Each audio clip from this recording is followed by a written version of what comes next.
Hello everyone, welcome to my channel.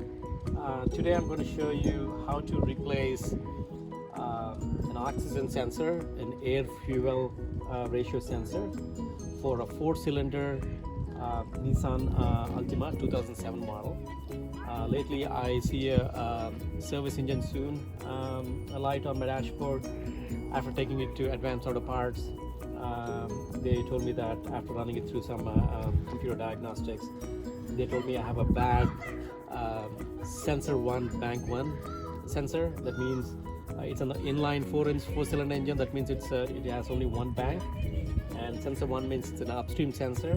Sensor 2 is a downstream. But today I'm going to show you how to replace a bank 1 sensor 1 for 2007 Nissan Altima 4-cylinder. To get to that oxygen sensor, sometimes it's easy to take out this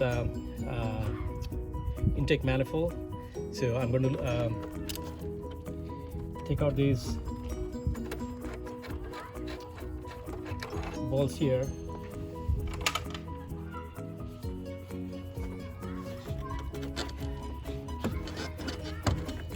Take out the manifold. It's pretty easy to replace the oxygen sensor for 4-cylinder engines. As you see, this is an upstream sensor. You see, this is the electrical connection that we have to disengage, and there's a small wire that goes through this hanger. You should just take it out, and here's the oxygen sensor that goes into the bank.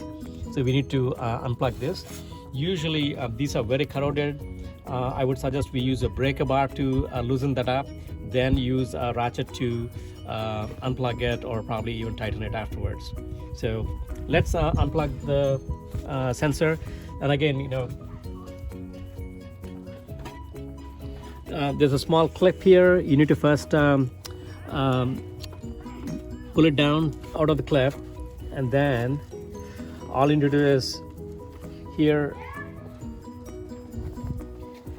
Here's the push button, or for this electrical connection, you need to just press this inside and pull this down. So now we have successfully disengaged, and make sure the car is now powered off.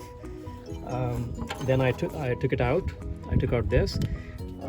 The oxygen sensor socket. That is, usually we can borrow these tools at Advanced Auto Parts and other stores, or you can buy it if you want it.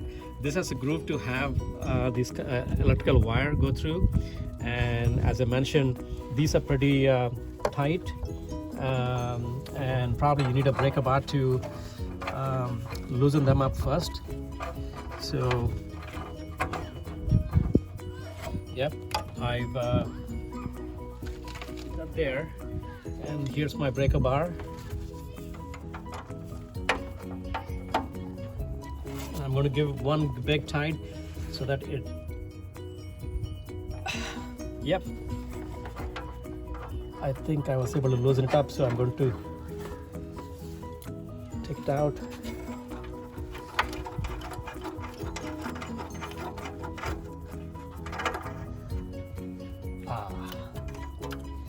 So this is my old oxygen sensor. Look how bad it is, how corroded, and how much carbon buildup this one has. And I'm going to show you my new one. Pause it. This is a new part I got from Advanced Auto Parts. It's a Denso air fuel sensor. The one on my right hand is the new sensor. Look how good it is, no carbon buildup, and the one on the left is my old sensor. Both these have the same connection socket, same wiring, so it looks like this is good to go to be installed. So this is the oxygen sensor hole where we need to put the oxygen sensor in. Now I'm going to use the same socket and a ratchet to screw this in. So I'm going to be running the wire.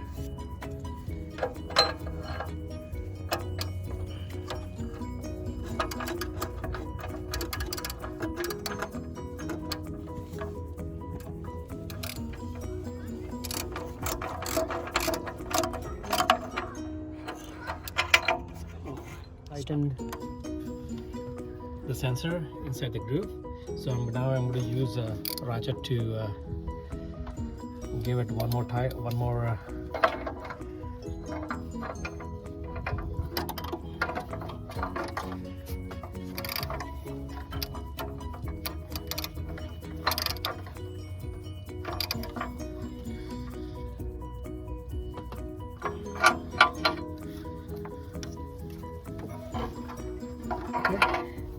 I just like a quarter torque with the ratchet, so now this is good to go.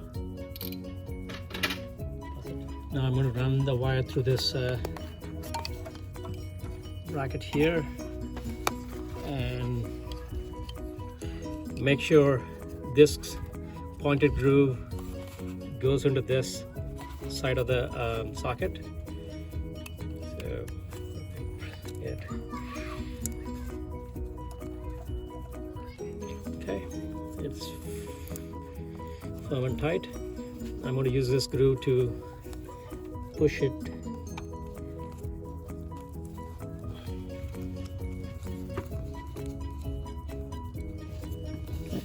See this?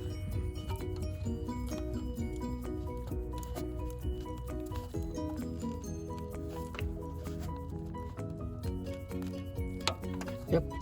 So now this is now pushed into that bracket there, so it's firm and tight, so everything is on tight.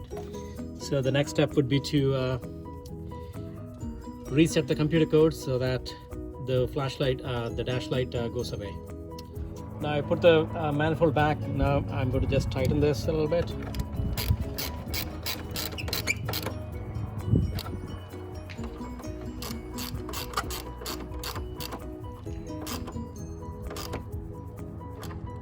Okay, everything is tight. The oxygen sensor was replaced. Now the computer codes need to be reset. Thank you.